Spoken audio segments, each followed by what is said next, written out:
Welcome to One Chapter, One Thought. I'm Pastor Chris from Lincroft Bible Church in New Jersey, and every weekday I read one chapter of the Bible and offer one brief devotional thought. Today's reading is from the book of Psalms, chapter 3, a psalm of David regarding the time David fled from his son Absalom. O Lord, I have so many enemies. So many are against me. So many are saying, God will never rescue him. Interlude. But you, O Lord, are a shield around me. You are my glory, the one who holds my head high. I cried out to the Lord, and he answered me from his holy mountain. Interlude.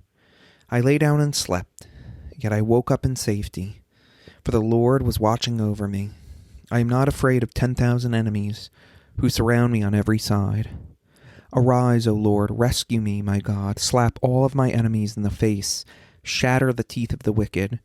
Victory comes from you, O Lord. May you bless your people. Interlude.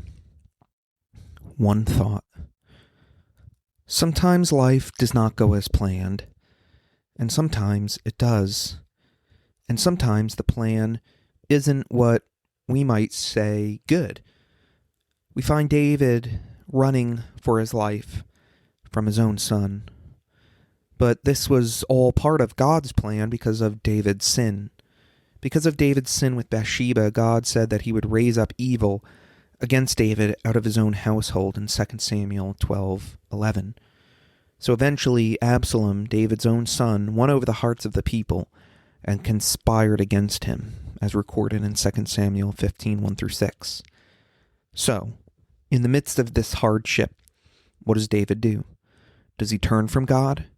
Does he curse God and die? No. We actually find David moving towards God in this prayer.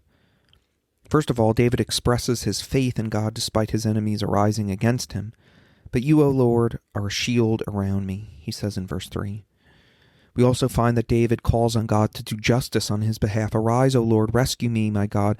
Slap all of my enemies in the face, shatter the teeth of the wicked. Now, you might find such a prayer request to be unfitting or maybe even vengeful. But maybe that's because you have not been hunted down and tried to be assassinated by your own child. What I think we can learn from David's prayer is that he brings all his emotions before the Lord, even the ones that are messy and even the ones that you probably wouldn't want to express in polite company. But he brings them to the Lord. David is not taking vengeance into his own hands. He is instead leaving it in the hands of God. So how do you approach the Lord? Are you open and honest with him, even with all the messy and impolite emotions and thoughts you might have? The good and terrifying news is that you might as well bring them before God because he knows them anyways. He knows them even better than we know ourselves. And so instead of allowing things to simmer under the surface and exert control over our lives, we can bring them out into God's light and allow him to work on our behalf.